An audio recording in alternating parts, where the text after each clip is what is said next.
Last month, I took part in a podcast called Trendsetters Podcast, where I shared my testimony and we talked for about 23 minutes.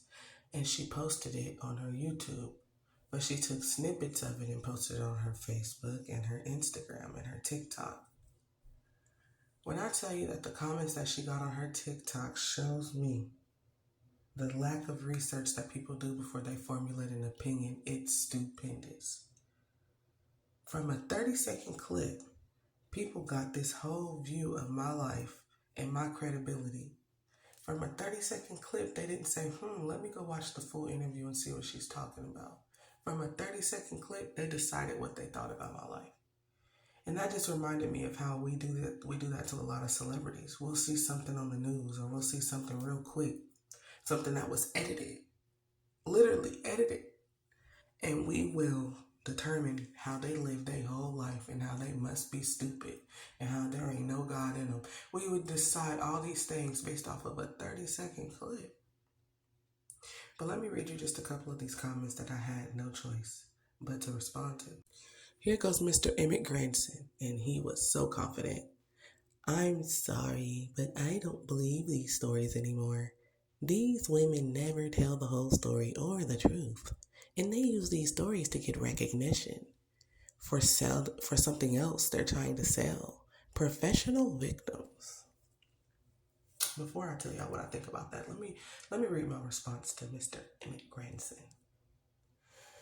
Emmett Granson, I'm not sure who you're referring to when you say these women, but I have court documents, hospital logs, and photos of my injuries, not to mention the emotional abuse that came along with my testimony.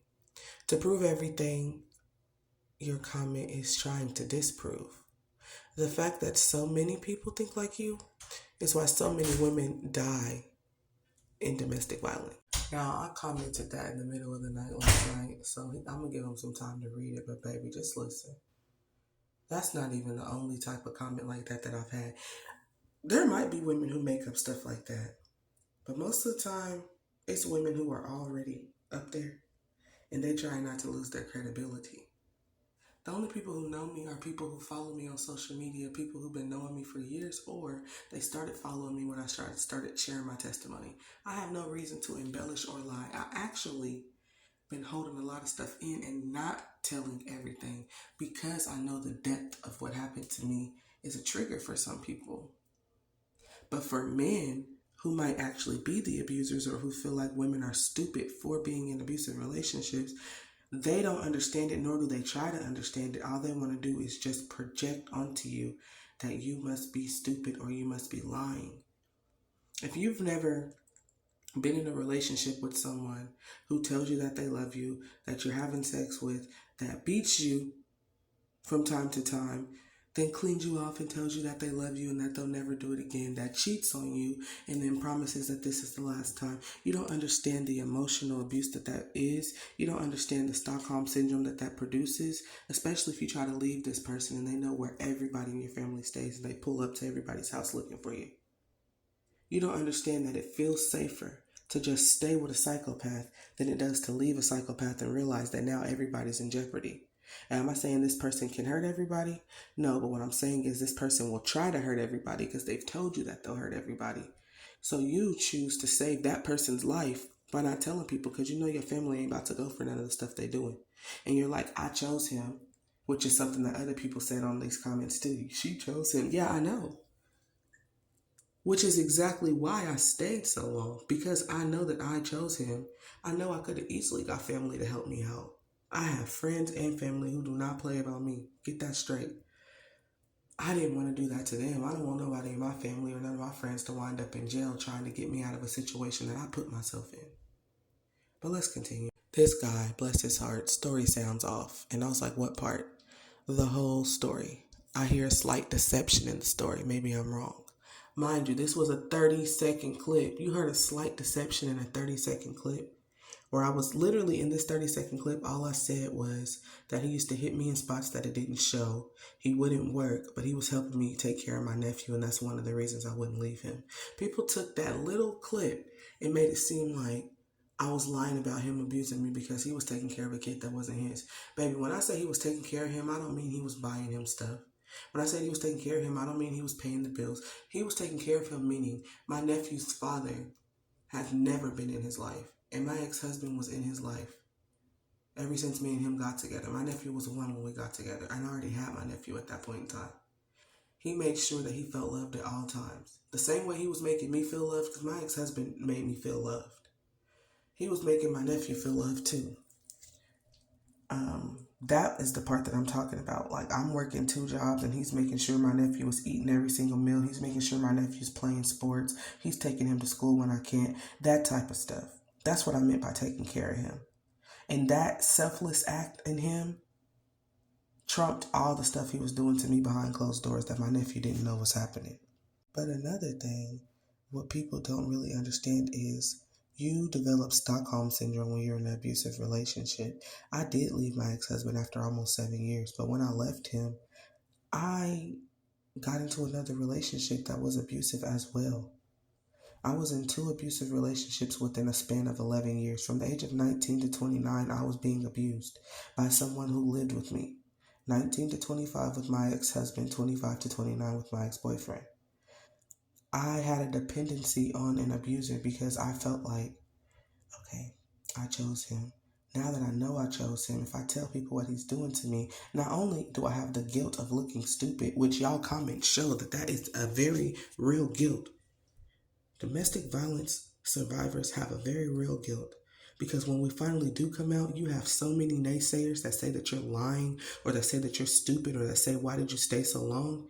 Baby, if I found out he was abusive after he was already living with me, what do you mean, why did I stay so long? This man was already living with me, which means he was a hobo. He had nowhere else to go. A hobo ain't about to just up and pack up because you said you can't hit me anymore. A hobo is going to keep hitting you every time you try to kick him out. You going to take his key, he going to break in through the window. They don't play. But anyways, I answered him and said it's just this is just a snippet. The interview is 23 minutes long on her YouTube. And so, I was just explaining that to him. Here we go with this. Patrick Carthon. She picked him. So are we listening to talk about her decision making or knock men, knock her? She needs to be worried about her nephew she adopted, not husband to whatever. First of all, baby, I've only been married one time. I got with my ex-husband when I was 19. He was my first boyfriend, and he was younger than me. Why would I think somebody that was younger than me was going to put their hands on me? Let's start there. Second of all, I never negated the fact that I chose him. Never. You heard a 30-second snippet. You don't know what type of accountability I've taken. You don't know how deep into my spiritual walk I am with God. You don't know all of the walking through of this process I went through whenever I wrote my book about it. You don't know none of that. And definitely not knocking men. Speaking up about something that a man does to you is not knocking men, and I wish more men understood that. If you're not abusive, why do you feel like men are being knocked? If I speak up about what a man did to me, why do you feel like the whole male gender is being knocked? A man abused me. Did I say Patrick Carthon abused me? No. I said a man abused me. My ex-husband and my ex-boyfriend. That's 2 men who abused me. Anyways, let's keep going. My response was, Patrick Carthon, hello. My nephew is great. I actually have 4 kids of my own, plus him now. This 30-second snippet is not my full story. My book is in the process of being published, but in the meantime, this full episode is on YouTube. I basically just sent him to YouTube. Whether or not he's going to go, because men like this, not just men like this, but people like this, they don't want to hear anybody's other side of the story. These are the type of men who, if you're in a room with them, they will talk over you every time you try to explain yourself. They want you to know that they think you're stupid, but they don't want to enhance their wisdom by actually doing the research or allowing you to speak your piece. So who's really stupid? My favorite. I wish podcasters that post these stories would invite the other person on. A lot of these one-sided stories are dangerous. Didn't Me Too teach us anything? My response. Trayvon Trice. Sure, call him from jail and ask why he did the things that he did. The point of this podcast, if you watch the full YouTube video, is that I've healed and my story has impacted many women and helped a lot of victims grow their awareness and escape domestic violence. I'm so sorry my story causes you to think about a movement that I had nothing to do with.